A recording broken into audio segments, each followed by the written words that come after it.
La idea de esta clase, o de este encuentro más que clase, es que casi casi sea una clínica jurídica. La verdad que somos todos colegas, la etapa de ejecución tiene montones de situaciones que se pueden llegar a suscitar y por supuesto que es un tanto inabordable el tema en un encuentro que está previsto que dure 1 hora y poquito. Por lo tanto, vamos a ir viendo algunas de las cuestiones que son las más frecuentes y de todas maneras que sea un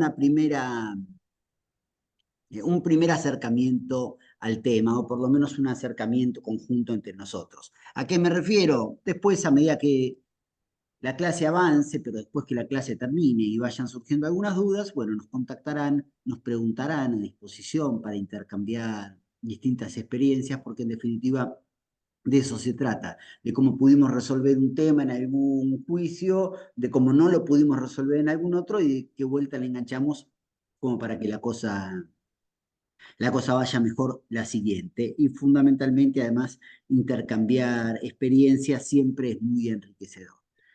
Bueno, el tema tiene directa vinculación con el derecho procesal del trabajo. Estamos en una sentencia que ha concluido, una causa que ha concluido de distintas formas, que ahora lo vamos a ver. Y entonces lo que yo les sugiero es que a medida que puedan, que se puedan hacer de algunos ejemplares de derecho procesal del trabajo, de la ley 18345, del Código Civil Comercial de la Nación, porque es importante, siempre nos viene bien, y por ahora sigue vigente la cosa. Bueno, yo lo que preparé es un PowerPoint. Es la primera vez en mi vida que hago un PowerPoint y lo terminé recién, así que desconozco absolutamente cómo está ese PowerPoint. Me queda claro que no tiene esos colores o esas imágenes que bailan casi al ritmo de las pantallas. Bueno, sepan disculpar, pero es un gran esfuerzo para mí y casi un logro personal. Así que ahora les voy a compartir mi PowerPoint. ¿Por qué un PowerPoint? La verdad que nunca hago PowerPoint porque cuando hay una clase no lo suelo utilizar. Pero en este caso particular, como es una clase que está llena de cuentas y de intereses y qué tasas se aplican y cómo se hacen y demás, y es un tema que tiene muchísima actualidad en este momento, después del fallo Oliva, pero antes también. Entonces, la idea es que ustedes puedan ver de qué manera se utilizan los distintos aplicativos y para eso era necesario hacer un PowerPoint. Y como no tenía la menor idea de cómo hacerlo, empecé a indagar y así, sin pedir ayuda, logré esto que van a ver ahora. Paulita, ¿yo ya puedo compartir pantalla? Sí, tendrías que tocar donde dice compartir pantalla, En salvo que lo inglés. tengas en inglés, pero Sí, lo tengo en inglés, pero ahí está. ahí, Perfecto, se ve bueno, ya en perfecto. principio es importante la presentación que logré. Bueno, ¿se ve? ¿Ustedes están viendo lo que yo pude lograr esta tarde? ¿Se Sí. ven las pantallas? ¿Sí? O sea, pero ustedes lo ven, ¿no? Que yo no escucho a nadie. ¿Se ve esto, Pauli? Sí, ¿Vos lo sí, ves? se ve perfecto. Bien, no, como nadie me felicita, bueno, a ver, vamos, etapa de ejecución. Sí, anímense a participar. Eso. El, bueno, a ver, punto fundamental de la etapa de ejecución, cesó la impulsión de oficio por parte del juzgado. Nosotros sabemos que en la justicia del trabajo el impulso es de oficio. Son los jueces y las juezas los que impulsan la causa, a excepción de la prueba informativa. ¿Sí? Ahí nosotros somos los que impulsamos. Pero bueno, una vez que bueno, ahí está, con excepción del apoyo informativo, cesa la impulsión de oficio al momento de practicarse la liquidación. Entonces, esto nos marca claramente un cambio de etapa de ejecución de sentencia donde requiere que nosotros, abogados y abogadas, impulsemos el procedimiento y hagamos todo lo que tengamos que hacer como para que el cliente, el trabajador o la trabajadora, y además nosotros, porque obviamente están en juego también los honorarios, podamos cobrar efectivamente las sumas que son debidas. Supuestos entonces a los que aplica, esto es un breve, no va a ser una clase teórica ni cerca esta, pero es un breve machete que me hice porque si no se me iban a escapar algunas cuestiones. Entonces, ¿En qué supuestos aplica? Cuando estamos en la etapa de ejecución, cuando tenemos una sentencia a primera instancia que está consentida por las partes, obviamente. Entonces ya está firme, tiene fuerza de cosa juzgada. Después tenemos la sentencia de primera instancia, donde está apelada, pero hay algunos aspectos de la sentencia que están firmes. Por ejemplo, imagínense que estamos haciendo un juicio con doble objeto, por accidente de trabajo y por un despido. Logramos un acuerdo con por el despido y sigue el juicio en curso por el accidente. Bueno, en ese caso, por ejemplo, podrán discutirse algunas cuestiones en la alzada, pero que están firmes en primera instancia. Después vamos a ver los supuestos a los que aplica. Después, el caso de una sentencia inapelable por razón del monto.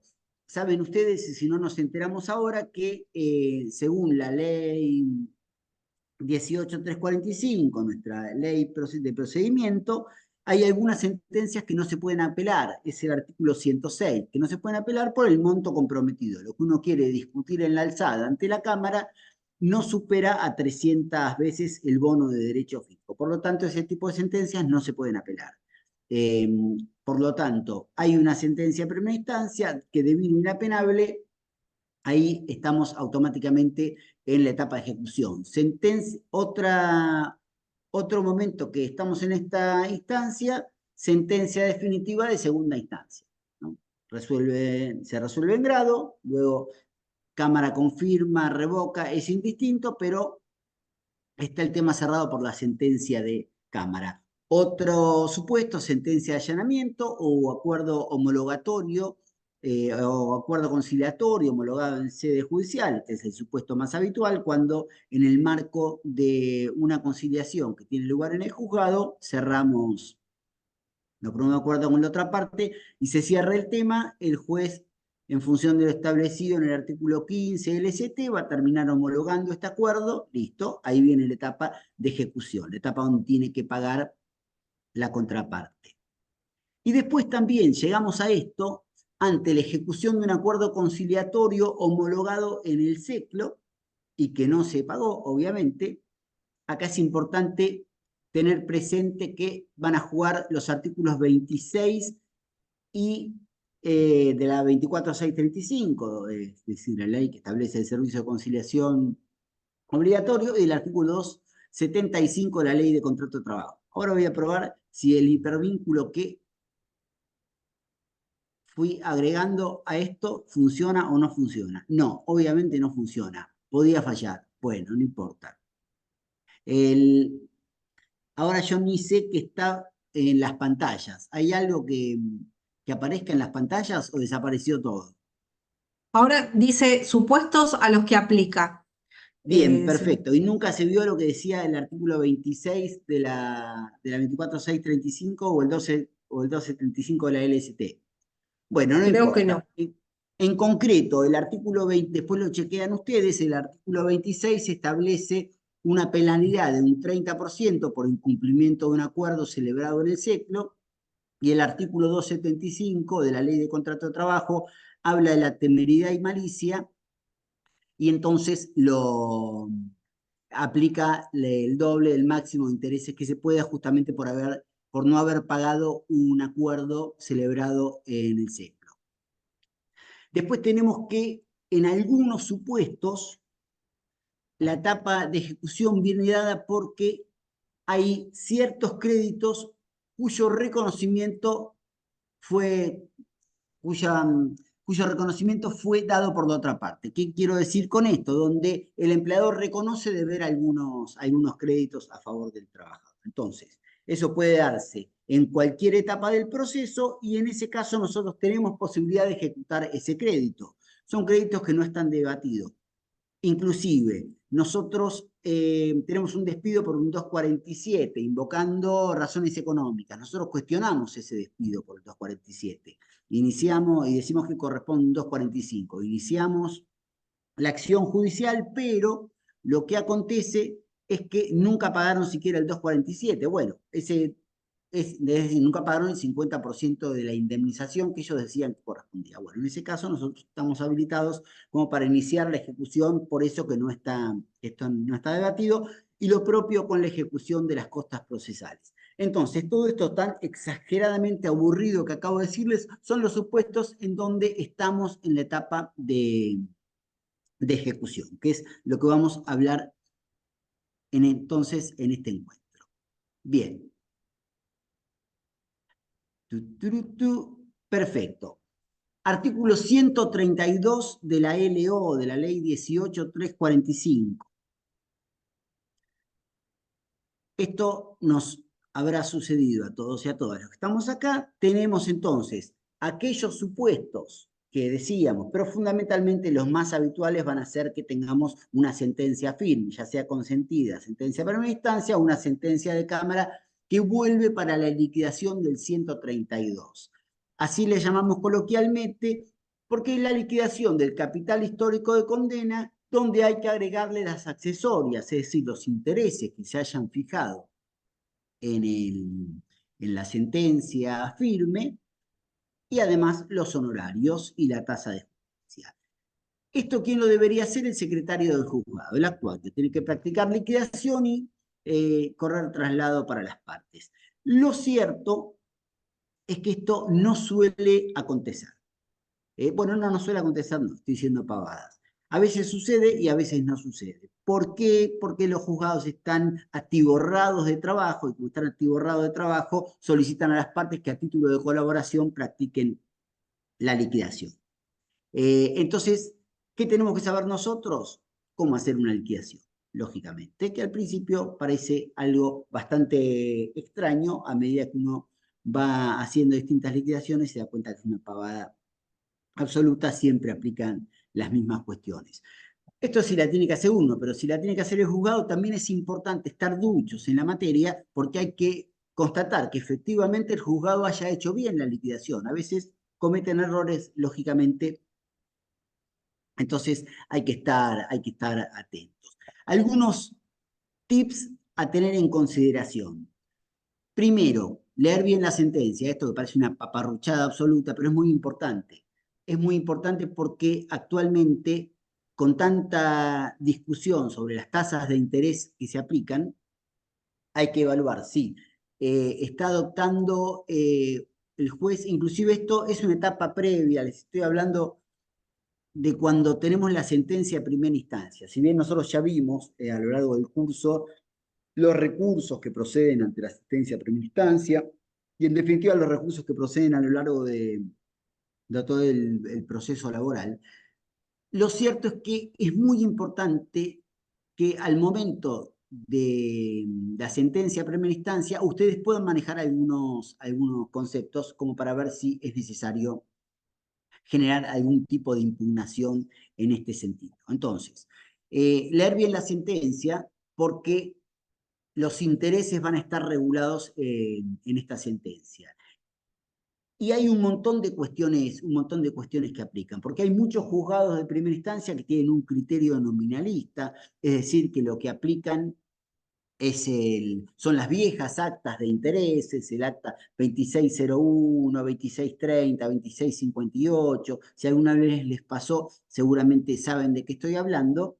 Y no aplican ni el acta 2764, que fue la que ordenaba la doble capitalización, que después del fallo Oliva, que si nos da tiempo vamos a hablar un poquito, fue dejada sin efecto, pero tampoco aplican la nueva acta, la 2783, 2784, que es la que dispone que hay que aplicar al capital de condena histórico el SER más un 6% de interés. Después, a lo largo de la clase, vamos a ver bien qué significan todos estos chinos.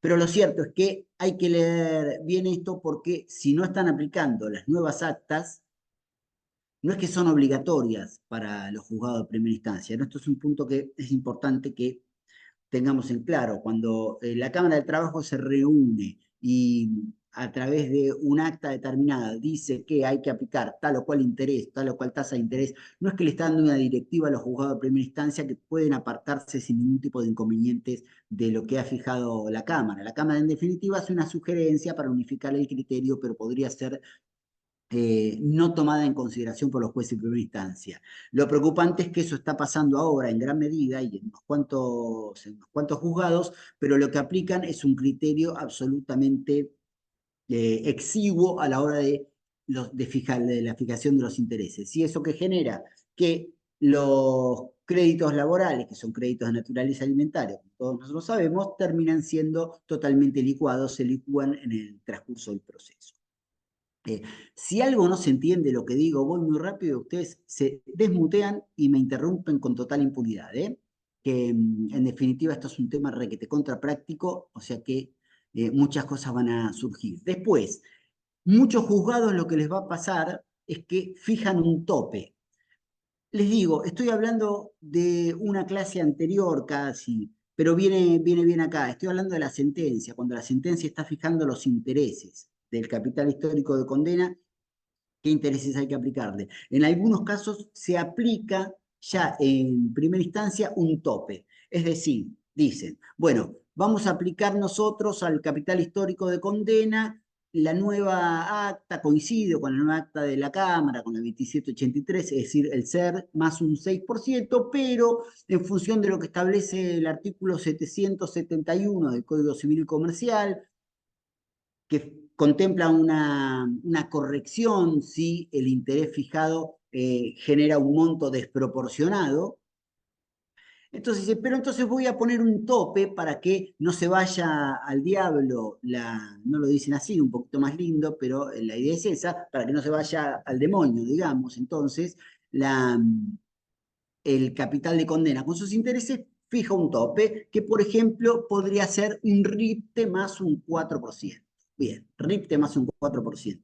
Nosotros tendremos que saber qué significa un RIPTE, que podemos saber conceptualmente lo que es el RIPTE, lógicamente, hasta lo googleamos y está muy sencillo, pero lo que tenemos que saber es cómo calcular el RIPTE y el 4%, a ver si lo que nos están diciendo es un delirio o no es un delirio. Porque bueno, en función de lo que nos den los numeritos, es entendible la posición de primera instancia o no es entendible. Y muchas veces no es entendible la posición de primera instancia. Los juzgados que hoy día están aplicando las tasas de intereses contemplados en las viejas actas, lo que están haciendo sencillamente es licuar en un 50 o un 60% del crédito del trabajador.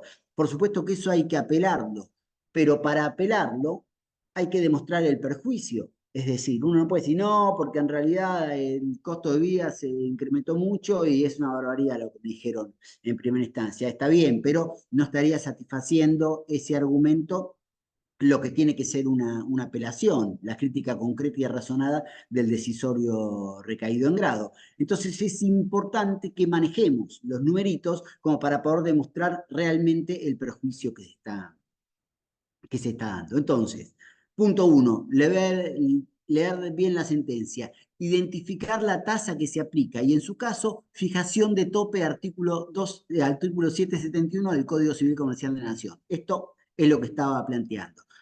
Después digo, prestar especial atención a capitalización al momento de notificar demanda. Esto, que la verdad que no se entiende nada, pero les decía, mi primer power, así que ustedes me van a saber comprender. ¿Por qué está puesto ahí? Porque el fallo Oliva lo que estableció es que el mecanismo de doble actualización que había fijado la Cámara del Trabajo en el acta 2764 no correspondía porque lo que dice el 770, inciso B del Código Civil y Comercial, es que hay una única capitalización que es al momento de notificar demanda. Después vamos a ver cómo funciona eso y qué significa. Pero lo cierto es que muchos fallos de primera instancia ni siquiera aplican esta única capitalización. Entonces, los intereses corresponden desde que el crédito es debido. Me despiden, ahí corresponden los intereses. Ahora bien, hacemos un juicio, yo notifico una demanda, pasaron 6 meses, entonces tengo que al capital histórico, al despido, que eran 100 pesos, le tengo que sumar los 6 meses de intereses que transcurrieron hasta notificar demanda, y ahí en vez de tener 100 pesos voy a tener 110 pesos, porque sumo esas dos cuestiones, y ahí empieza un nuevo cómputo de intereses, pero no ya intereses sobre 100, que era mi capital histórico, sino sobre 110, porque se acumularon, se capitalizaron por única vez los intereses al momento de la notificación de la demanda. Eso no lo están haciendo muchos jueces de primera instancia.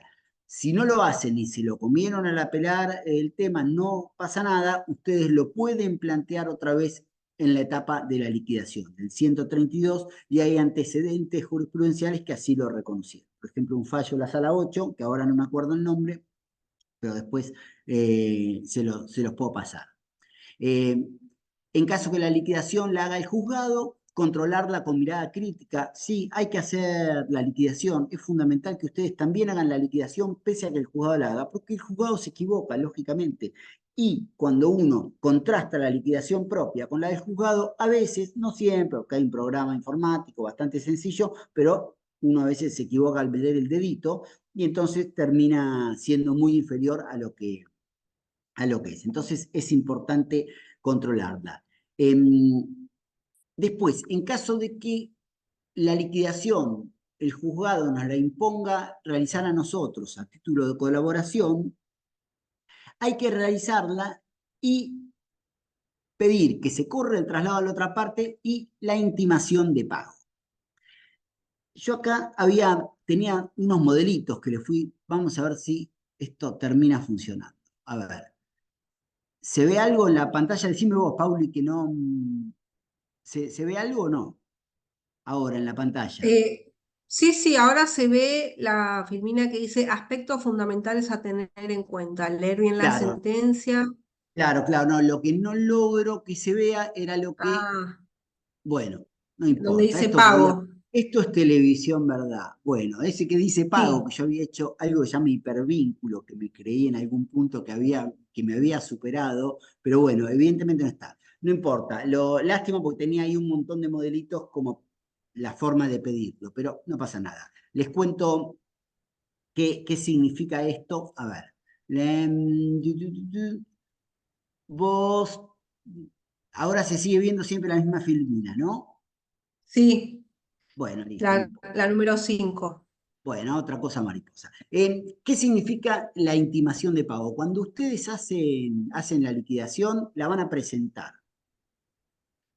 Pero no solamente la van a presentar, sino que, y van a detallar ahí, detalladamente van a describir en qué consiste en todos los rubros que corresponden, el capital y demás, piden que se le corra traslado a la otra parte y que la intimen a pagar en el plazo que fije prudencialmente el juez y que en caso de merecer algún tipo de observación de la otra parte, que depositen lo que creen que en derecho corresponde. Es decir, ustedes copian el proveído de aquellos juzgados que sí la hacen y sacan la intimación de pago. ¿Por qué es importante esto? Porque si la demandada cuestiona nuestra liquidación, y nos dan pelota en el juzgado y sacan este auto con la intimación de pago y además que paguen lo que creen que en derecho corresponde si creen que nuestra liquidación está mal, el apercibimiento, si no lo hacen, es que se habilita la instancia de ejecución y además que se tiene por aprobada la liquidación. Bien, ¿qué significa esto que les estoy diciendo? Que yo tengo una liquidación que me da 100.000 pesos. Me la cuestiona la demandada y me dice que no, que en realidad son 80.000 pesos. Pues lo que tiene que hacer es pagar los 80.000 pesos, tiene que depositarlos. Si no deposita los 80.000 pesos, entonces, al momento en que a mí me corran traslado de la impugnación de la demandada, voy a decir, muchachos, hagan efectivo el apercibimiento, lo que correspondía era que depositen los 80.000 que ellos creían con derecho, se creían que correspondía, y entonces la discusión era por 20.000. Como no lo hicieron, pido que se apruebe mi liquidación, y habitualmente esto funciona. Bien, luego, si la demandada paga sin impugnar, se festeja. Esta es una cuestión que a veces se da, a veces no. Si la demandada impugna y no paga, se solicita se haga efectivo el apercibimiento. Esto era lo que estábamos comentando recién. Bien, ¿qué sucede si hay una falta de pago? Bueno, se inicia la vía ejecutiva. Esto muchas veces sucede, la verdad que mucho más en contextos de crisis, ¿no? Cuando hay momentos de crisis empiezan a advertirse que las empresas no pagan lo que corresponde. Bueno, Si la demandada no paga, entonces le ideal es trabar en las cuentas bancarias un embargo. Algunos aspectos para tener en consideración acá. Lo primero que hace, se le pide al actor o la actora si conoce con qué banco trabaja la empresa. Si es una empresa solvente, generalmente paga. Pero bueno, hay de todo. O sea que le preguntamos. Si nos da la información, igual constatamos en la central de deudores del Banco Central de la República Argentina. Ahí está la página. Esto no sé si en alguna oportunidad ingresaron, pero es una variante que hay que nos permite rápidamente ver cuál es la situación crediticia de las personas físicas y aún de las empresas. Lo que tienen que hacer es ingresar en esa página, lo ponen el quit de la persona física o jurídica de que se trate y ahí se van a encontrar con la situación crediticia, pero además van a tener alguna información sobre los bancos. Bien, si no hay ningún tipo de información ahí y tampoco el trabajador o la trabajadora pueden proveer información, ahí ustedes lo que pueden hacer es pedirle al juez que los autorice a hacer una comunicación tipo D al Banco Central. Esto se lo van a pedir al juez y es el letrado, o sea, son ustedes los que van a tener que confeccionar y suscribir el oficio. ¿Sí? Y el oficio se envía a través de DEO, o sea que es bastante sencillo la manera en que se realiza. Y ahí el banco, yo lamento que todos estos hipervínculos no los podamos ver porque, bueno, ahí estaban justamente todas las cuestiones que estaba como lo pedían, como los oficios y demás. Pero bueno, nada, en cualquier caso, después les dejo mi correo, me mandan un mail y yo les voy a pasar todas estas cositas tan bonitas que había armado. Bien, en el caso de que el Banco Central nos informe que efectivamente hay una cuenta en tal, bueno, ahí nosotros lo que vamos a hacer es pedir un embargo en una cuenta bancaria. ¿Cómo pedimos el embargo en la cuenta bancaria? Lo vamos a solicitar al juez, teniendo ya el dato de la entidad bancaria con la que trabaja la firma. Vamos a pedirle al juez que se haga efectiva la ejecución y que se trabe embargo en la cuenta bancaria por el capital de condena, por los intereses, por los honorarios. Y además lo que le vamos a pedir es que presupueste lo necesario para responder a intereses y costas, porque por supuesto que hay costas de ejecución y honorarios de ejecución que luego veremos cómo tienen que calcularlos. Bien, el juez nos autoriza, somos nosotros los que confeccionamos el oficio, pero atención, este oficio es con firma de juez, por lo tanto lo vamos a tener que incorporar al PJN y va a ser el juez quien lo tenga que suscribir y enviar a la entidad bancaria. Algunas cuestiones a tener en cuenta en esto para evitar dolores de cabeza. Si el banco registra fondos y traba el embargo, nos va a enviar un DEO al ex, lo vamos a visualizar nosotros en el ex, diciendo que trabaron embargo por tanta plata que puede coincidir o no con lo que dijo el juez o la jueza. Puede coincidir si tiene el 100% del dinero en la cuenta bancaria, no coincidirá si tiene menos plata, entonces trabó hasta donde pudo, hasta donde consiguió plata y después anotó lo que faltaba. Bueno, el tema es que en ese caso, lo que va a aplicar son dos artículos, los que van a aplicar del Código Procesal Civil y Comercial, que son el 198 y el 233. ¿Qué es lo que dicen? Que uno tiene que notificar la traba de la medida a la otra parte. Entonces, lo que van a hacer ustedes, ni bien se encuentran con el DEO que establece que pudieron trabar un embargo por tanto dinero en la cuenta bancaria, van a hacer una cédula electrónica de parte, no es el juzgado quien la va a remitir, porque recuerden que como estamos en la etapa de ejecución, todo impulso es de la parte. Por lo tanto, van a notificarle a la otra parte que se trabó ese embargo conforme de entidad bancaria, tanto, por tanto dinero. Bien, si no hacen esto, hay algún riesgo, podrían ustedes ser responsables de daños y perjuicios, y la verdad que es un dolor de cabeza, es una pavada, a veces es desconocido, por lo tanto hay que tener presente esto para evitar un sinsabor o algo que nos amargue esta alegría de haber conseguido unos pesos en una cuenta bancaria.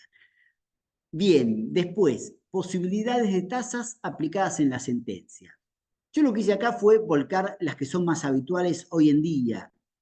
Si alguno de los compañeros o las compañeras que nos escucha conocen una distinta, pues lo comenta y también la sumamos a esta listita.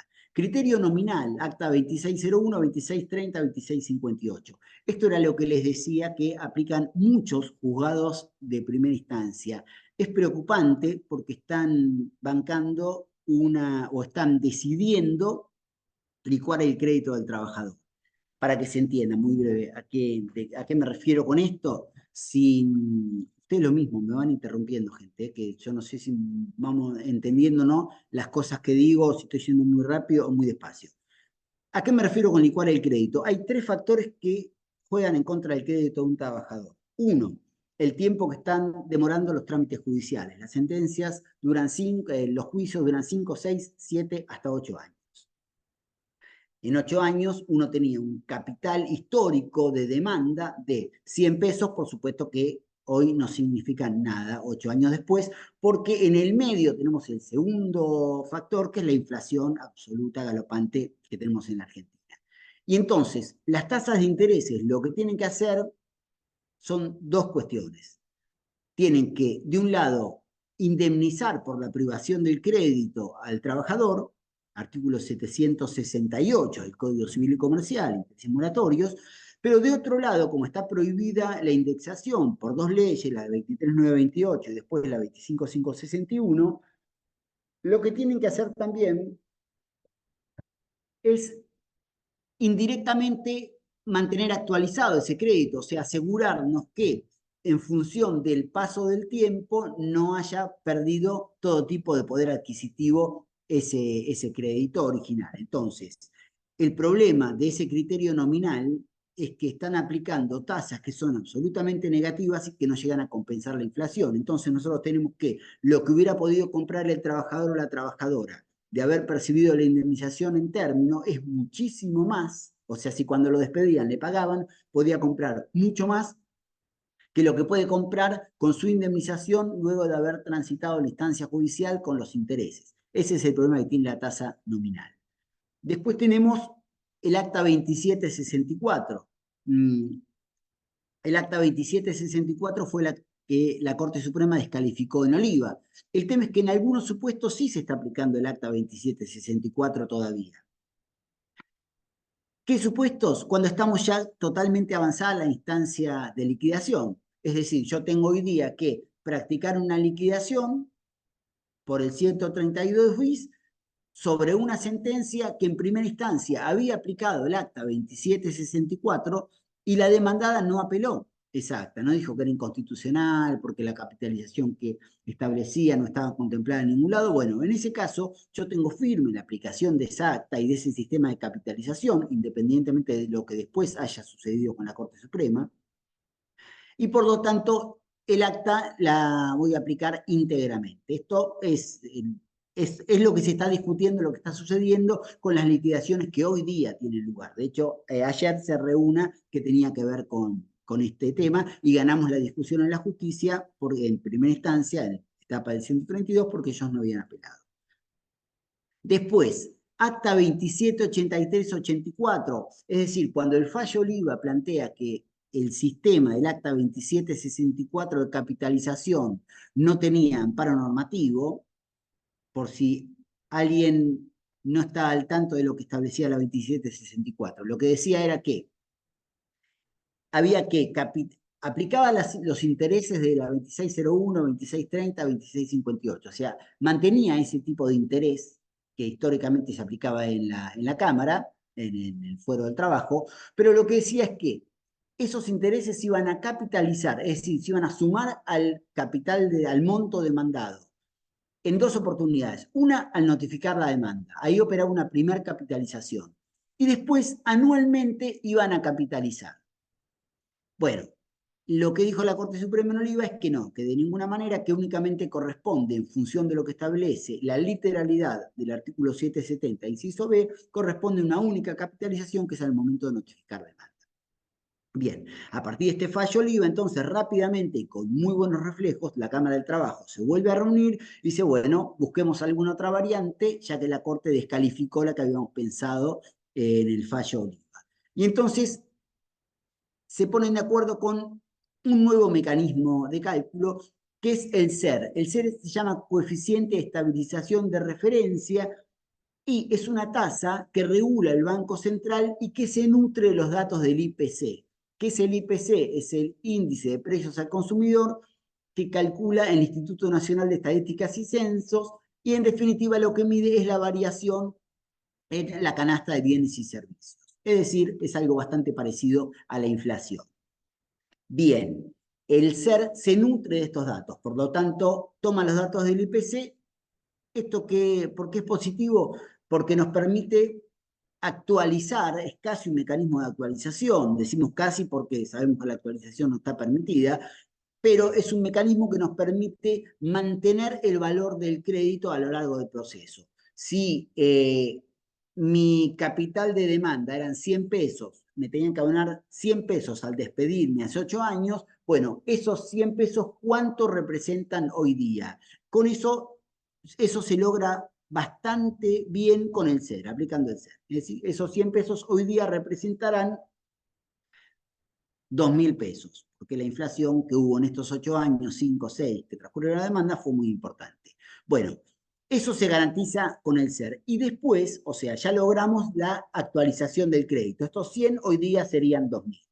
Bueno, pero después se fija además un interés del 6% anual, una tasa pura de interés del 6% anual. O sea, primero el crédito se lleva a valor actual y después, vía SER, y después se le va a aplicar un 6% anual. Y además aclara la Cámara del Trabajo en esta acta que corresponde la notificación al momento que corresponde una capitalización al momento de practicar la demanda. Después vamos a ver con los ejemplos prácticos cómo se calcula esto.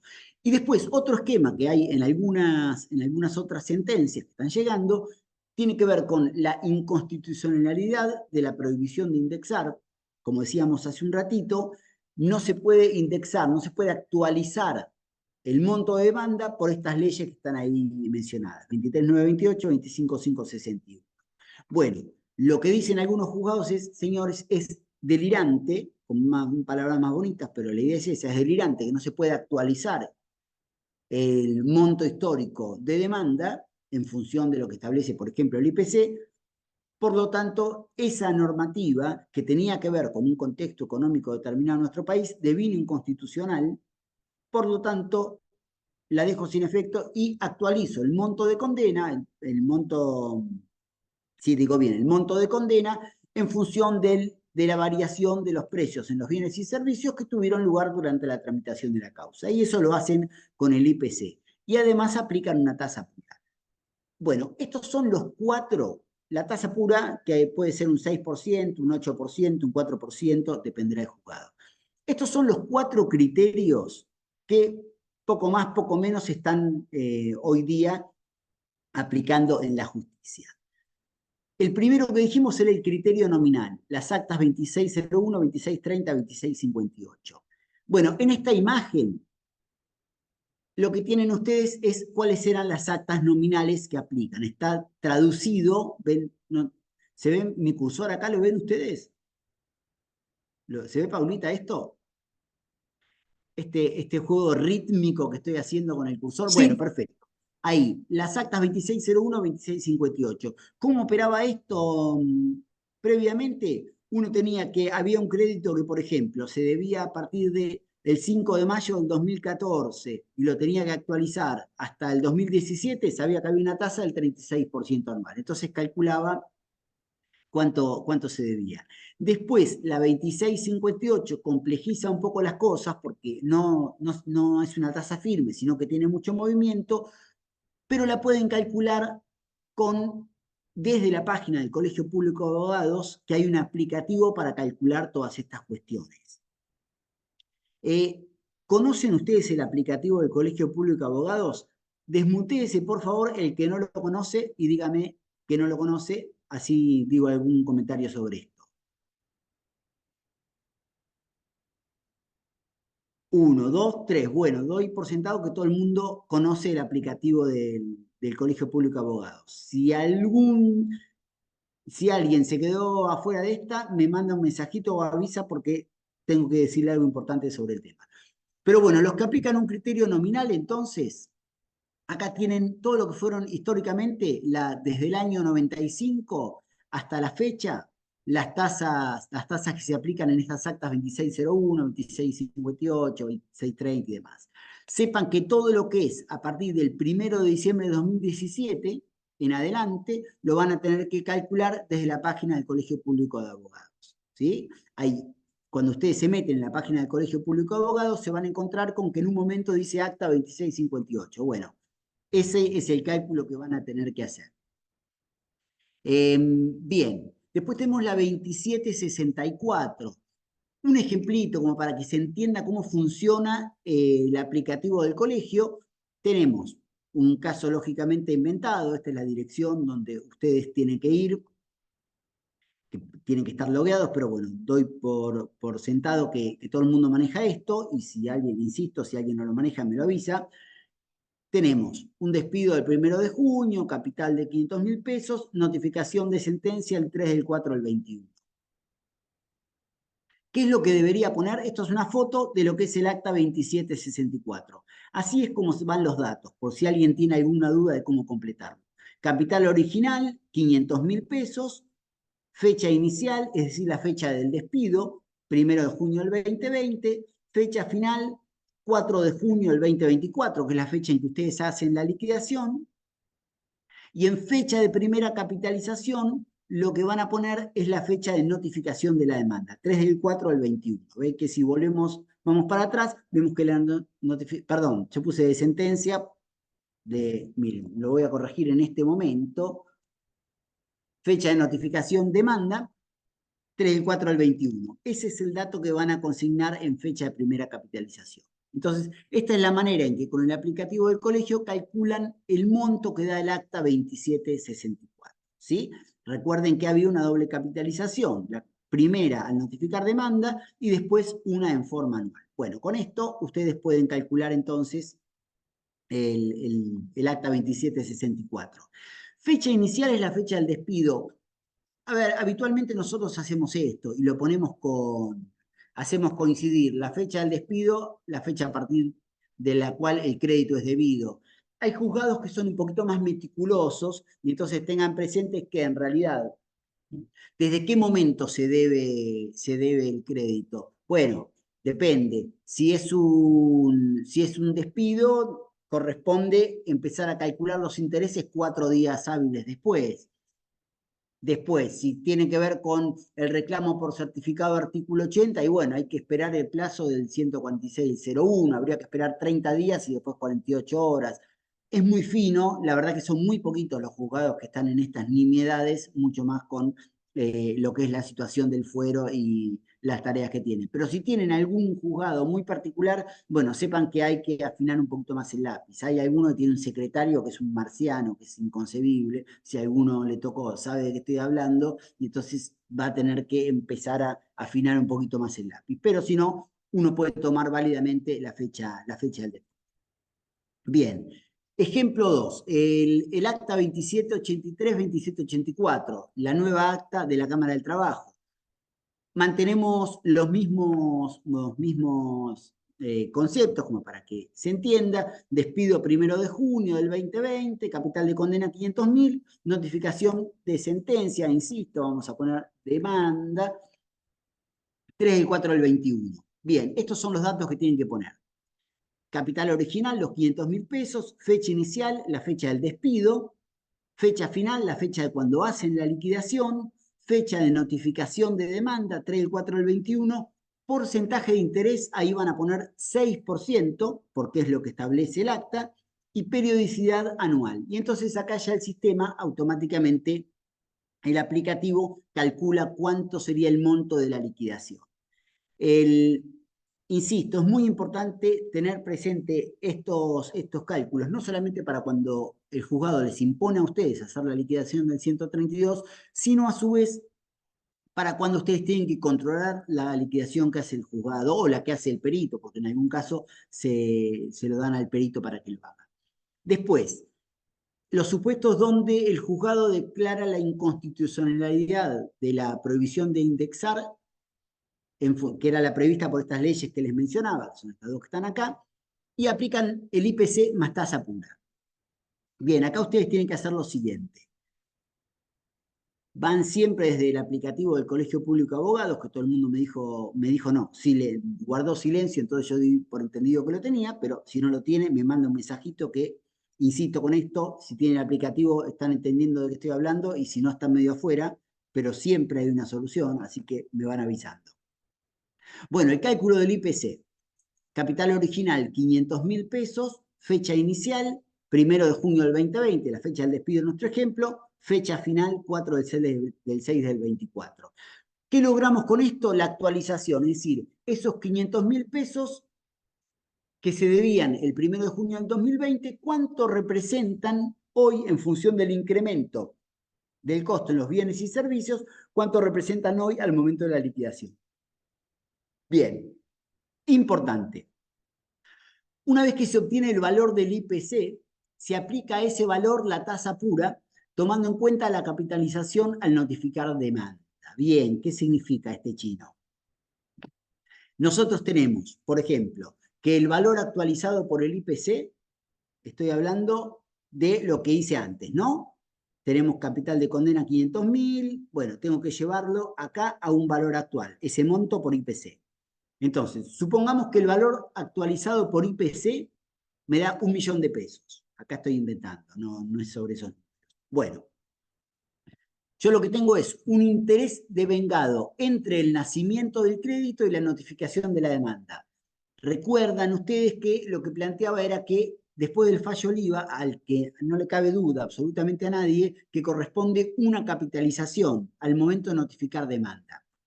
Entonces, lo que van a hacer ustedes es, primero actualizan el valor por IPC, después calculan este 6% entre lo que sería el nacimiento del crédito y la notificación de la demanda. Y luego van a sumar estos 25.150, que en el ejemplito son ese 6%, lo van a sumar y nuevamente se realiza el cálculo de lo que sería la tasa pura de interés. Miren, por ejemplo, bueno, esto sería una manera de hacerlo. Miren que vamos avanzando, si no, no. Bueno, si alguien no entiende, estos son temas bastante difíciles de explicar porque son todas, son cuentitas, cuentitas y cuentitas. Después lo vamos a ver un poco mejor, esto de lo que es el interés simple y cómo se calcula. Ahora, un tema pero en definitiva todo esto lo tienen en la página del colegio, entonces es bastante sencilla la forma en que hay que calcular los montos. Entonces, y qué es lo que hay que poner en cada uno de los espacios destinados a capital, el monto inicial, fecha de notificación, demanda, digo, es muy descriptivo, o sea que lo pueden, si les generaría alguna duda, obviamente me avisan. El RIPTE, en cambio, tiene alguna complejidad adicional porque no está en la página del colegio. Está bueno entonces que sepan cómo se calcula el RIPTE. El RIPTE son las remuneraciones en blanco que se van registrando y la evolución de los salarios en blanco, para decirlo así muy sencillito. Bien, un ejemplo de cómo se calcula el RIPTE. Nosotros tenemos un capital histórico de condena, 286.000 pesos y pico. El crédito cuando nace en julio del 2016. ¿Cuándo es la fecha de la liquidación? Agosto 2023. Esto lo saqué de una demanda que tenía. No es que... ¿Por qué estamos calculando el RIPTE ahora? Porque en muchos casos los juzgados, e inclusive si no la Cámara, lo que dicen es, bueno, aplicamos tal interés, pero ponemos un tope que es el RIPTE más un 4%, por ejemplo. Entonces ustedes tienen que, a la hora de calcular si está bien o mal esto, lo que tienen que hacer es lo siguiente, van a tener que ver primero cuánto les da la liquidación con el primer sistema establecido, por ejemplo, un IPC más 6%. Y eso lo van a tener que comparar con el tope que le fijaron, RIPTE más un 3%. Entonces es necesario que ustedes manejen el sistema de actualización por IPC y tasa pura. Pero además van a tener que manejar el RIPTE y hacer el comparativo, ver cuál corresponde que se aplique o no se aplique. Bien, ahora, ¿cómo se calcula el RIPTE? Bueno, de esto estamos hablando. El RIPTE, ustedes, es tan sencillo como esto, googlean RIPTE año 2023, en nuestro caso. ¿Por qué? Porque dijimos que el nacimiento del crédito era en julio de 2016 y la fecha de la liquidación, la fecha en la que ustedes están haciendo la liquidación, agosto de 2023. Entonces van a googlear RIPTE julio 2016, RIPTE agosto 2023. Esto está, lo publica el Ministerio de Trabajo, van por el querido Google y van a llegar a estos valores. Digo, esto no tiene ninguna complejidad. Ponen RIPTE 2023 y les va a aparecer esta planilla. Julio 2023, julio 2016, habíamos dicho que era donde nacía el crédito. Un despido de julio 2016, este caso era un accidente, julio 2016. Tomamos el valor de la última columna, que es el coeficiente, y después la liquidación esta fue hecha en agosto del 23, tomamos el valor de la última columna, en ambos casos. ¿Y ahora qué hacemos con esto? Nosotros tenemos que el RIPTE de agosto del 2023 es 39 bla bla bla. ¿De dónde surge? De acá. 39 bla bla bla. Luego ponemos RIP de julio 2016, 2170,43. ¿De dónde sacamos ese número? De acá, de la última columna. Después tenemos el coeficiente RIPTE, que es a donde nos interesa llegar, es el valor del último mes, es decir, el valor de agosto 2023 dividido el valor del mes inicial, el valor de julio. Eso nos va a dar un numerito, que es el coeficiente, en este caso 18,11. ¿Qué hacemos ahora? Aplicamos al capital histórico de condena, que tenemos que son 286.000 pesos. Recuerden que en nuestro ejemplo, el capital histórico de condena, la sentencia, era por 286.000 pesos. Bien. Lo que hacemos aquí entonces es estos 286.000 pesos los multiplicamos por esto, por el coeficiente RIPTE. ¿Sí? 286.000 por 18,11. Y acá tenemos el total del capital. 5.516. Esto es como se actualiza por RIPTE, ¿sí? Parece complejo, no tiene ninguna complejidad, solamente hay que tener en cuenta estas cuestiones. El valor RIPTE lo vamos a buscar desde Internet. Vamos a tener que tener ahí dos datos. Un primer dato, la fecha desde la que el crédito es debido, es decir, en nuestro caso, julio del 2016. Anotamos el valor del RIPTE. El segundo dato, el momento en que estamos haciendo la liquidación, en nuestro caso, agosto del 23. Anotamos el valor del RIPTE. Después lo que hacemos acá es dividimos valor último mes, es decir, valor de agosto dividido valor desde que el crédito era debido. Nos va a dar un número. Y ese número lo multiplicamos por el capital histórico de condena, es decir, por el monto de la sentencia. Ahí ya tenemos nuestro valor actualizado por índice RIPTE. Y a eso después lo que le vamos a tener que agregar, lógicamente, es esperen que ya me estoy adelantando, ahí lo que le tendremos que agregar es la tasa pura que fijaron. ¿Cómo hacemos para agregarle la tasa pura? Supónganse que nos dijeron que el tope que fijaban o que el mecanismo de actualización del capital histórico era de un RIPTE más un 4%. Bueno, ustedes una vez que tienen este valor que está acá, se van al aplicativo del Colegio Público de Abogados, van a poner ese monto como monto inicial y hay una posibilidad, una opción que es interés simple y ahí van a poner el interés simple que les hayan fijado en la sentencia. Y ahí eso va a conformar un nuevo monto, que es el monto que ustedes van a tener que comparar. Si es tope, van a tener que comparar ese monto con el monto de IPC, y si no es tope, sencillamente es lo que definió el juez o la Cámara que corresponde aplicar de interés, es el valor que les va a dar. Bueno, Esto es complejísimo, me encanta que estén entendiendo, pero interrúmpanme si no están entendiendo porque son números y números y números y números. Después tenemos el prorrateo. O sea, fui tomando las cosas que generan más dolores de cabeza porque además tienen que ver con la matemática y con cuestiones que hemos olvidado allá lejos y hace muchos años. Prorrateo, ley 24.432 que reforma el artículo 277 de la ley de contrato de trabajo. ¿Qué es lo que dice? Aquí los tienen todos para que los leamos. La responsabilidad por el pago de las costas procesales, incluidos los honorarios profesionales de todo tipo allí devengados y correspondientes a la primera y única instancia, no excederán el 25% del monto de la sentencia.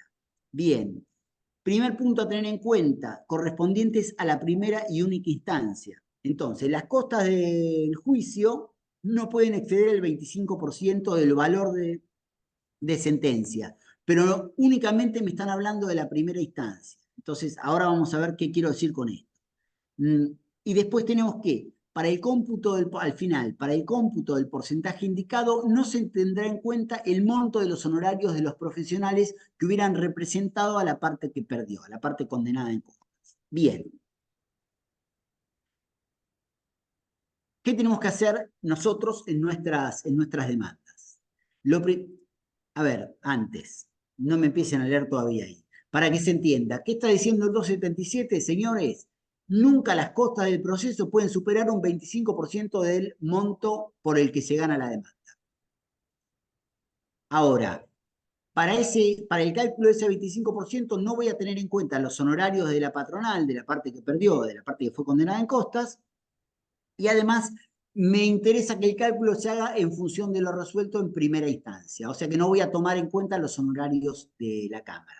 Esto es una limitación porque algunas veces cuando intervienen muchos peritos supone que nuestros honorarios se ven reducidos. ¿Por qué? Porque si no pueden superar en conjunto los honorarios un 25%, a menudo cuando lo superan se hace un prorrateo. ¿Y qué significa un prorrateo? Que se le saca un poquito a cada uno para no pasar el 25%. Ahora vamos a ver cómo se saca ese poquito. Pero ¿qué es lo que hay que hacer?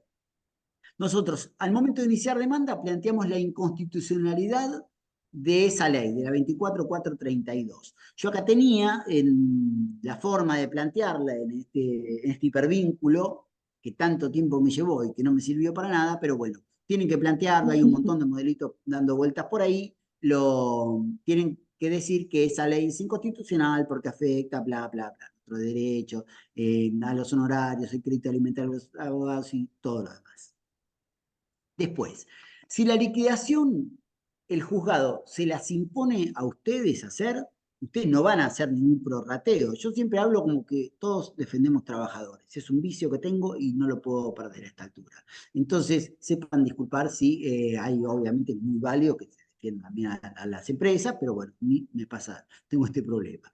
Entonces, desde este lugar lo estoy diciendo. Cuando uno gana una sentencia y logra que gane un juicio laboral, y entonces logra el reconocimiento del crédito del trabajador, y le impone el juzgado que a título de colaboración haga la liquidación del 132, que es decir, la liquidación de la sentencia, los intereses y demás, nosotros no vamos a decir ni mu del prorrateo. ¿Por qué? Porque es una defensa que pondrá la otra parte. Entonces, yo voy a hacer el cálculo de los honorarios que me tocan sin hacer referencia a si me excedo o no me excedo en un 25%. Pero ¿qué puede pasar? Que la demandada nos impugna la liquidación y dice, muy bonito todo, pero acá, como había muchos peritos, se excedieron en un 25%. Y entonces nos impugnan la liquidación. ¿Qué sucede acá? Nos impugnan la liquidación, pero tienen que pagar lo que ellos entienden que corresponde. Si no lo hacen, nosotros ahí rápidamente tenemos que decir, cuando nos corran traslado de esa impugnación, tenemos que decir, señores, esperen, todo fenómeno, primero que para mí es inconstitucional la 24.432, eso del prorrateo, pero después que la demandada debería haber depositado lo que entendía que correspondía, si no lo hizo, que se haga efectivo el apercibimiento y que se apruebe la liquidación. Y a veces hay suerte y pasa con esto. A veces no, pero bueno, es una posibilidad que tenemos. Ahora, ¿qué pasa si hacen lugar a la impugnación de la demandada? Y además la demandada encima pagó lo que entendía que correspondía. Bueno, ahí tenemos que controlar que el prorrateo esté bien hecho. No tiene demasiado sentido llevar la discusión, tensar mucho la cuerda con la discusión del prorrateo, porque lo cierto es que la Corte Suprema ya resolvió esta situación sobre si es constitucional o no el prorrateo, perdón, el tope de costas en un 25%, y la Corte Suprema dijo que sí, que el sistema es constitucional, y lo hizo en estas dos causas que ven acá y en unas cuantas otras más, pero estas fueron las más famosas, Abdurrahman y Villalba, ¿sí? Del año 2009. Ustedes métanle un Google, que es un elemento fabuloso para el ejercicio de la profesión, y ahí se van a encontrar con estos fallos de la Corte Suprema donde dicen que el tope a un 25% es constitucional. ¿Y qué dice la Corte? Que en todo caso, si se ve reducido los honorarios del abogado por la aplicación del tope, está habilitado para percibirlos del cliente. Bueno, cuestión que no se hace, entonces uno que termina perdiendo unos pesitos. Ahora, traduzcámoslo a números. Ejemplo de prorrateo, este tope del 25%. Tenemos un trabajador que gana el juicio. Honorarios que nos regularon en primera instancia, 16%. Honorarios de segunda instancia, 4,8%. ¿Por qué? El 30 del 16% regulado en primera instancia.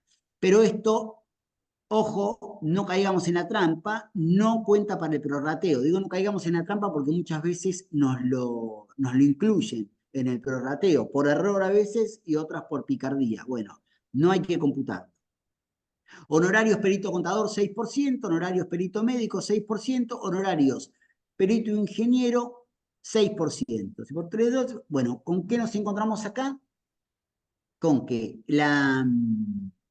con que las costas, acá tenemos, a ver si por 3. Exacto, que, con que las costas de la primera instancia exceden el 25%. Fíjense que estamos en un 34%. Y esto es bastante habitual, mucho más en accidentes de trabajo donde hay varios peritos. Pero si hay un perito calígrafo, un perito informático y el perito contador, ya estamos ante esta hipótesis. Entonces nos encontramos ante esto.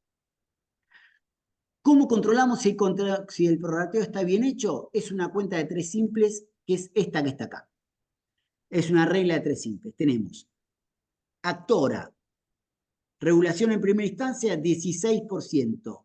No estoy computando la de segunda instancia. E insisto con esto por la picardía que abunda en nuestro terruño. Perito 6%, 6%, 6%, como decíamos antes, es un 34% el porcentaje sobre lo que significa el monto de condena, ¿no? Bien. ¿Cómo hacemos el prorrateo? Cuenta de 3 simples, regla de 3 simples. 16 por 25, que es lo máximo, dividido 34, que es cuánto nos dio el total porcentual. Entonces, nuestros honorarios pasaron de 16% a 11,76. Los del perito pasaron de 6% a 4,41 y así llegamos al 25%.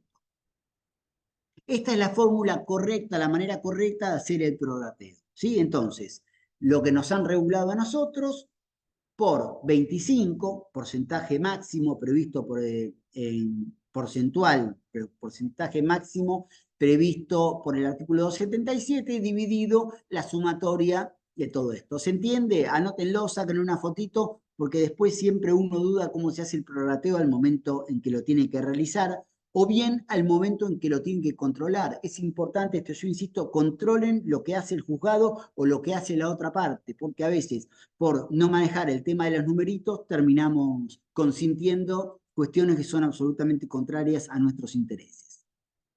Bien, después, esto rápidamente, hipótesis de pago parcial o embargo parcial. ¿Qué sucede si la demandada paga una parte? Únicamente una parte. Por ejemplo, porque impugna nuestra liquidación, en el caso que el juzgado o la que hace el juzgado, y deposita un 30% de las sumas debidas. Empieza toda una discusión ahí con la demandada y el juez en algún momento resolverá quién tiene razón. Si nos da la razón a nosotros, lo cierto es que ese pago que había hecho la demandada es un pago parcial. Lo mismo sucede si logramos trabar un embargo, pero trabamos un embargo que no cubre el 100% de lo que se debe, sino un 30% porque no había plata en la cuenta. Bueno, ahí rápidamente lo que hace la demandada cuando advierte que le trabaron un embargo, es decir, que imputa de las sumas embargadas a capital. Bueno, nosotros ahí, más rápido que el bombero loco, vamos a decir que rechazamos absolutamente esta imputación y lo que hacemos es imputarlo a intereses. ¿Por qué lo estamos imputando a intereses? ¿Por qué nos oponemos a la imputación a capital? Porque si lo imputamos a intereses, descontamos por los intereses que están pagos, pero sigue impago el capital. Y el capital es lo que hace que se me sigan generando intereses. Entonces, esto que parece una pavada total, termina haciendo grandes diferencias a la hora de el cálculo de lo que los deben en la etapa de ejecución. Entonces, anótenselos por ahí, artículos 900 a 903 del Código Procesal Civil y Comercial, y es algo que hay que tener bien a mano porque muchas veces se nos pasa por alto ante un pago parcial imputar primero intereses.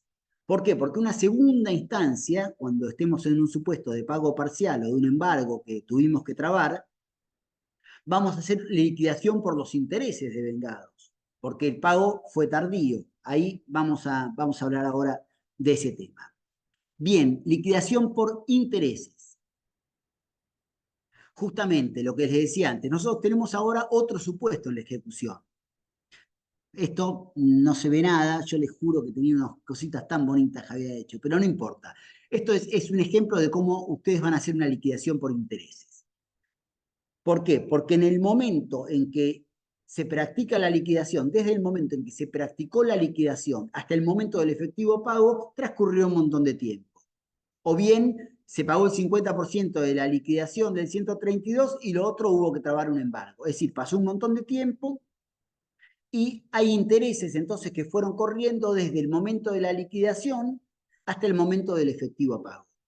Como estamos siempre hablando de la etapa de ejecución y corresponde el impulso a la parte, son ustedes los que van a tener que hacer la liquidación por intereses, pedir que se corra traslado a la otra parte con la misma lógica que antes.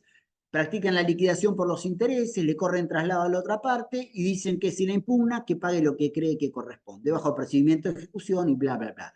Y entonces hacen el detalle, acá, a ver si esto lo puedo, aunque sea ampliar un poquito, van haciendo el detalle de todo lo que, a ver si se ve algo, no se ve nada, estoy haciendo un desastre, estoy haciendo, pero bueno, como decía, es mi primer Power. El, tiene que hacer un detalle que sea lo más claro posible, porque si no el juzgado como que empieza a mirar mal, hay que ser lo máximo, hay que tener la mayor claridad posible. Entonces, monto histórico de capital de condena más accesorias al 15 del 7, tanta plata. Vencimiento de plazo establecido para la cancelación de capital y accesorias en tal fecha. Intereses simples devengados de tantos intereses. Monto de los intereses, representaba esta plata. Pago demandada, imputado intereses por la parte actora, 509.000. Monto de intereses adeudado. Quiero decir, van detallando todos y cada una de las cuestiones que les deben. En este caso dice, esto que les planteaba, monto intereses devengados, después, intereses devengados desde tal fecha hasta tal otra, liberamiento de giro a favor de la actora. ¿Qué es lo que van a calcular ustedes acá?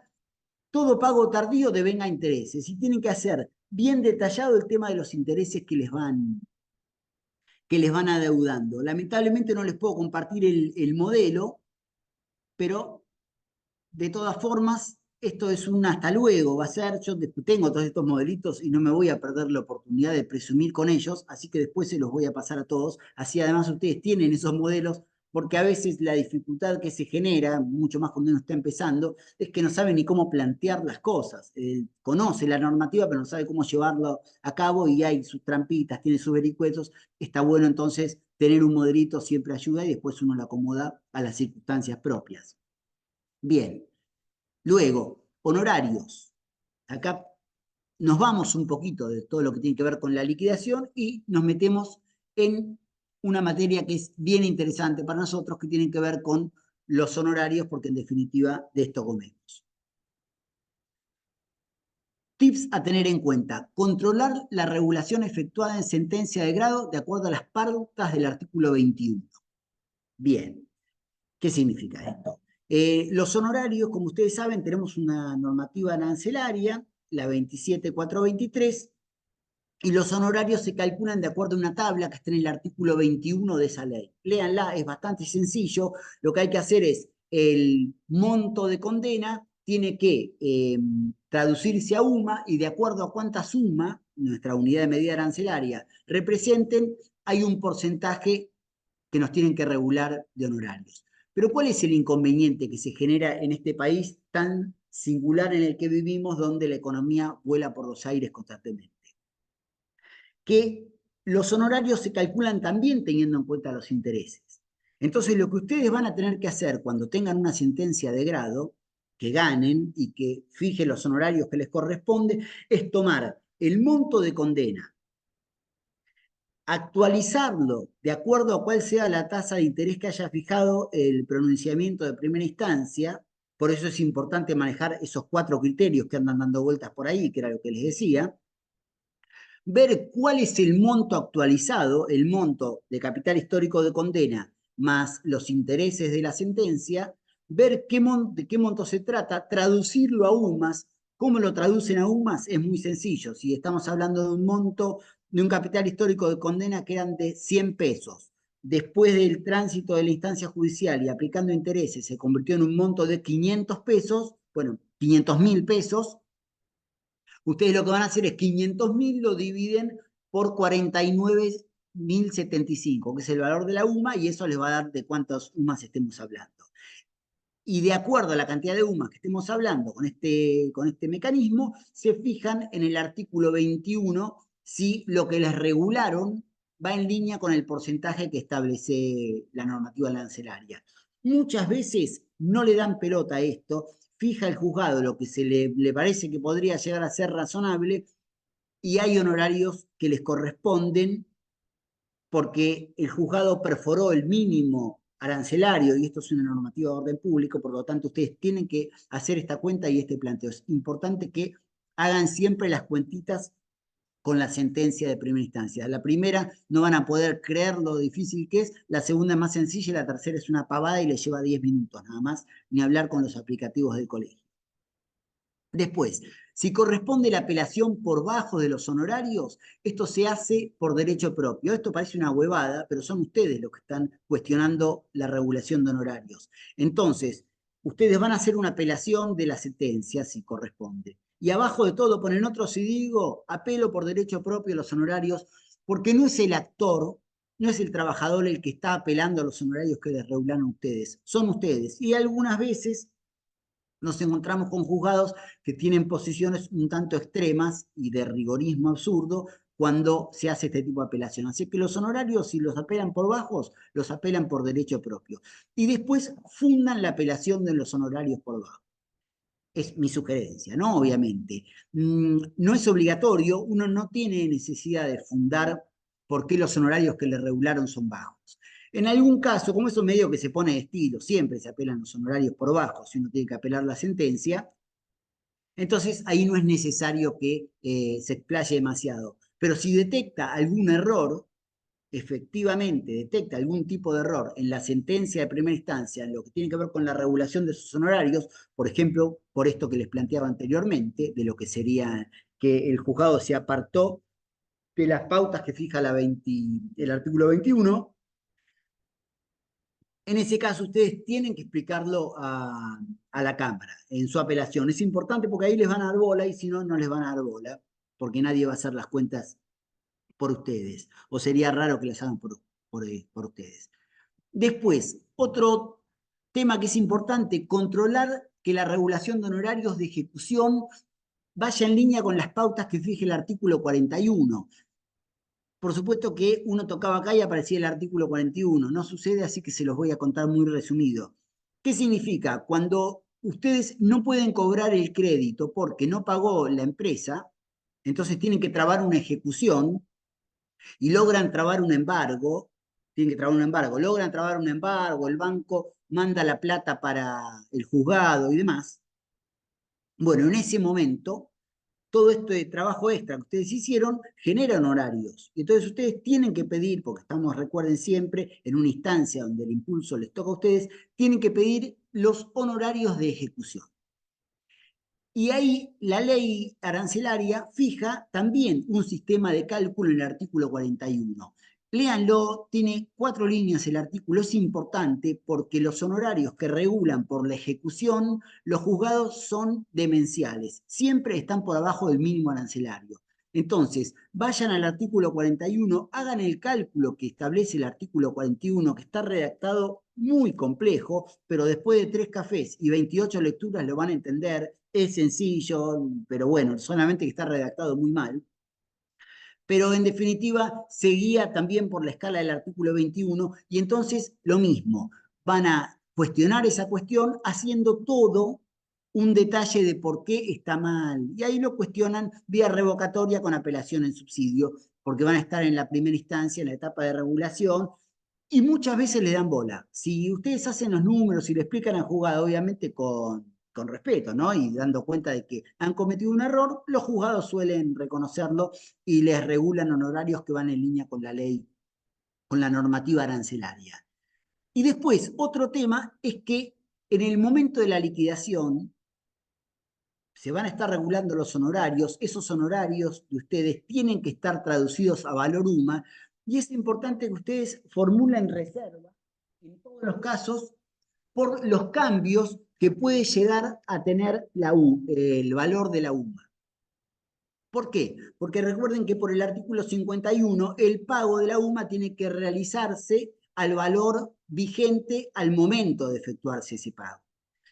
Pero muchas veces hay un delay, hay un atraso. Entonces, el valor de la UMA de hoy, 49.075, por ahí no es, de hoy estoy hablando de junio, por ahí no es el que en agosto tengo. ¿Por qué? Porque en agosto hay alguna resolución que dice que a partir de junio la UMA valía 55.000 pesos en vez de 49.000.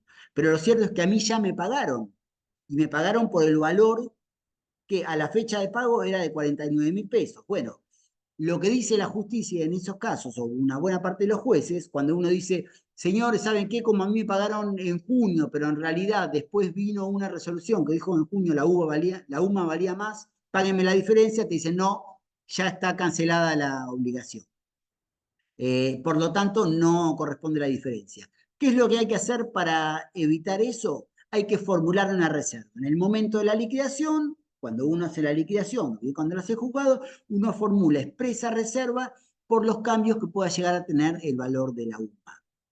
Lean el artículo 51, que tenía un hipervínculo y lamentablemente no lo van a poder, no lo puedo mostrar desde acá, pero es importante también que lo tengan en cuenta como para hacer algunos pesos más. Y después, y con esto ya me despido, no sé si está Nati conectada ya. Sí, está. Ah, bueno, entonces con esto brevísimo, además de saludar a Natalia, que está conectada, el tope de apelabilidad. Hay un tope para apelar las sentencias que son de 300 veces el bono de derecho fijo. Entonces, lo que uno va a cuestionar en la alzada tiene que superar ese tope, porque si no, es inapelable la sentencia. Como el bono pegó un salto considerable, 300 veces el bono ahora son casi 3 millones.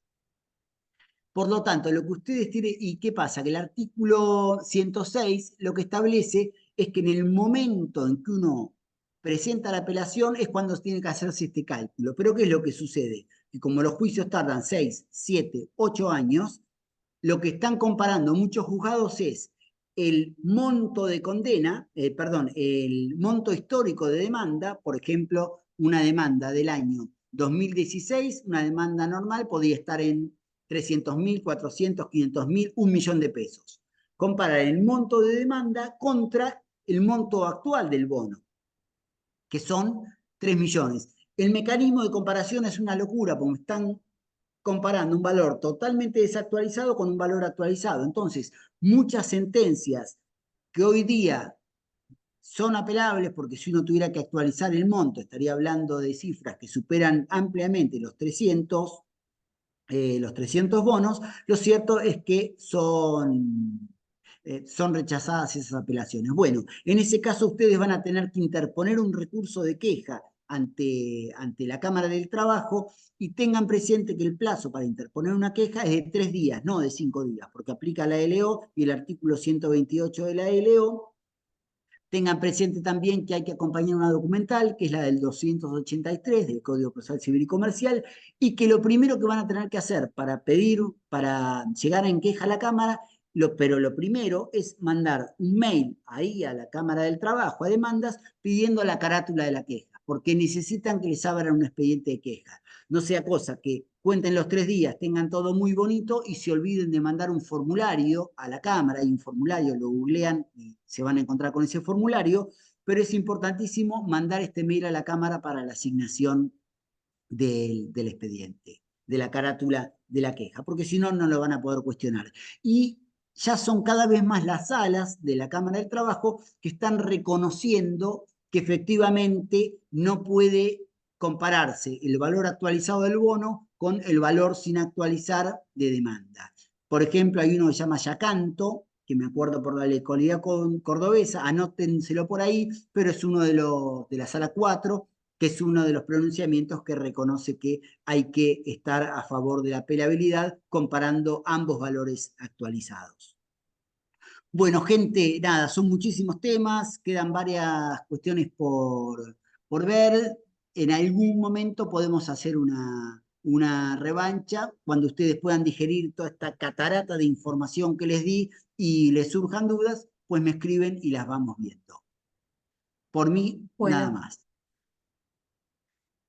muchísimas gracias, Lule.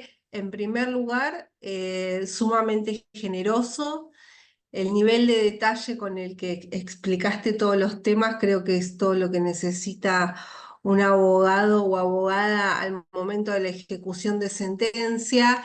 Y bueno, seguramente, como vos decís, ahí están preguntando tu mail. En otra oportunidad se podrá seguir ampliando sobre este tema. Yo tengo un problema técnico con la computadora que no puedo conectarle bien el cargador.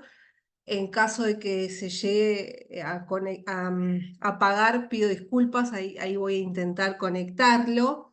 Lo último yo quería hacerte un comentario en general, es exponer una preocupación que yo tengo, que no sé si vos compartís, si a los demás colegas les sucede. Que es el tema de la liquidación y la intimación de pago que vos comentaste, ¿sí? Se liquida, se aprueba, se intima de pago, tiene que depositar y si no está de acuerdo, bueno, practicará su liquidación, la parte demandada, pero tiene que depositar. A mí, yo lo que observo con mucha preocupación es cómo algunos jueces, no sé si son todos, por eso está bueno intercambiar, se apartan de lo que dice la norma, ¿no? Porque el 132 de la LO es claro, dice que el secretario practicará la liquidación y se intimará al deudor, que en el plazo fijado en la sentencia pagará su importe. Contra esa intimación solo procederá la excepción de pago.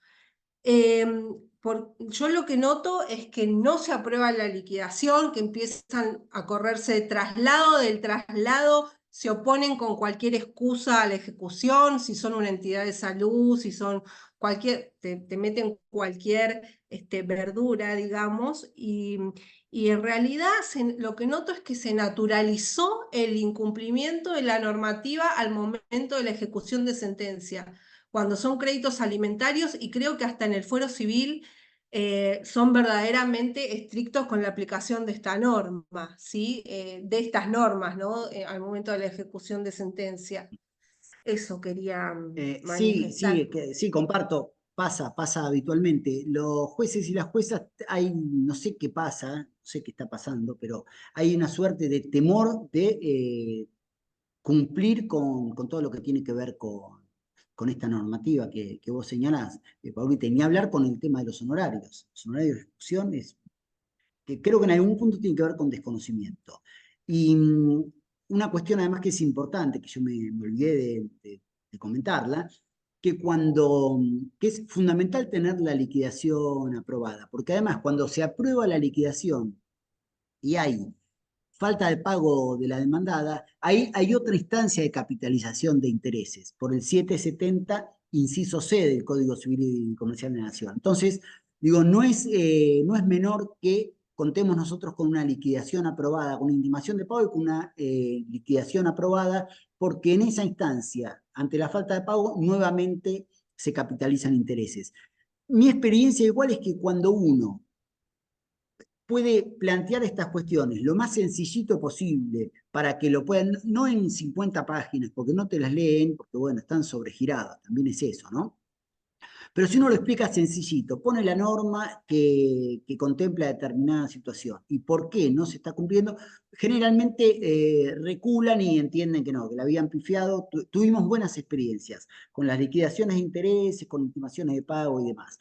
Pero sí que es fundamental manejar estos temas porque así como nos cuesta muchísimo a nosotros con estas 4 o 5 esquemas diferentes que andan dando vueltas, también le cuesta bastante a ellos, porque bueno, Argentina es un polvorín, entonces van cambiando las modalidades, la forma de calcular, la forma de plantear las cuestiones. Pero bueno, nada, hay que manejar. Yo ahí también les pasé a los chicos el mail y el teléfono, y entonces Sí. intercambiemos, mandan un WhatsApp, yo no tengo drama, si hay alguien que le quedó una duda, me llama o me manda un WhatsApp, mira, me pasó esto, tú tal kilómetro, y nada, vamos intercambiando y en definitiva vamos aprendiendo entre todos, porque no es que uno está en un púlpito y entonces, no, son todas cuestiones de la experiencia y la experiencia es finita, entonces cuestiones que me sucedieron a mí, que le sucedieron a otro colega y nos vamos enriqueciendo con el intercambio. Bueno, habrá futuros encuentros y si no, insisto, a los que no me conocen, que son los colegas que se anotaron en este curso, que, bueno, la bienvenida para todos ellos y ellas, pero me pueden escribir sin drama, ya cuando me conozcan se van a dar cuenta que no hay ningún inconveniente, que no me molesta para nada, y que de hecho todo lo que se pueda compartir se comparte porque no hay copyright, esto tiene que ver con el avance del derecho, y entonces lo que uno logró cerrar de una manera determinada, si lo puede compartir, le sirve a otro colega, le da una vuelta de tuerca, lo mejora, y después siempre vuelve otra vez hacia nosotros y en definitiva para lograr cada vez tener un derecho del trabajo que sea más piola para los laburantes. De eso se trata también un poco. Bueno, mil gracias, Lule. Yo le voy a dar la palabra a Nati Salvo, que es la presidenta de nuestra corriente de abogados. Vamos de a poco a ir cerrando. Igualmente ya todos saben que todas estas clases se grabaron y van a ser subidas a una plataforma, así que les vamos a estar informando oportunamente, seguramente sea en YouTube o alguna de ellas. Así que bueno, Nati. Bueno, buenas noches a todos y a todas, sobre todo a los colegas que no me conocen, porque acá nos conocemos todos, como bien decía Luis, que no tengo duda que debe haber sido brillante, formativo. Aprovechen a Luis Padín, que es un abogado formidable, pero además con todo el aprecio que le tengo, su carácter pormenorizado, de ver punto por punto la cuestión hace que cualquier tema que aborde, por más que diga lo contrario, es un tema que seguramente va a ser dado de forma exquisita. Pero dicho esto, y como para cerrar, porque bueno, eh, no es la última clase, pero hubo otros colegas y otros compañeros de la agrupación que dictaron las anteriores, poner un poco de relevancia a esto que decía Luis, ¿no? Para tener un derecho del trabajo más protectorio, para tener un derecho del trabajo más igualitario, es un ariete fundamental, un poder judicial que tenga una perspectiva protectoria, que habitualmente no es la que encontramos, y estas cortapisas que mencionó Paula recién en su pregunta y que Luis ratificaba después, lamentablemente han sido muy habituales, en contra incluso de la tradición de un fuero que históricamente fue un fuero protectorio del trabajador y la trabajadora. Y la verdad que como el laburo dentro de los juzgados lo hacemos los abogados y las abogadas, también fuertemente estigmatizados, somos abogados defensores de derechos humanos y en este caso en particular de derechos laborales, es importantísimo poder cuestionar o modificar ciertos criterios jurisprudenciales de la mano del conocimiento. Y para eso es fundamental, desde los requisitos de forma, que a veces son fundamentales para que la Corte o la Cámara no rechacen ciertos recursos. Lo cierto es que desde la primera clase que vieron intercambio telegráfico, seguramente el valor fundamental que tiene en la suerte del reclamo, el carácter fundamental de la demanda, lo que uno plantea, la fundamentación, el ofrecimiento de la prueba, la sustanciación del juicio, las distintas pruebas, las vicisitudes que adquieren con cuestiones propias del derecho del trabajo a acreditar, como trabajo no registrado, tanto ya sea por su postdatación en la fecha de ingreso, como en la remuneración, o también la complejidad que existe en materia de derecho laboral en temas de legitimación pasiva o litisconsorcio pasivo, ¿no? En derecho del trabajo y sobre todo en circunstancias como las actuales no tenemos casi nunca un solo demandado, que es el empleador, que formalmente, en el mejor de los casos, registró un vínculo laboral, sino que hay una empresa, hay diversas sociedades. Y bueno, ¿no? ¿Cómo articular el derecho de fondo con el de que es el que más ha aprendido con H, sacamos de la facultad, con la forma, con el derecho adjetivo, que casi siempre, o por lo menos con mi experiencia, se adquiere en la práctica? Así que muchísimas gracias a todos y a todas.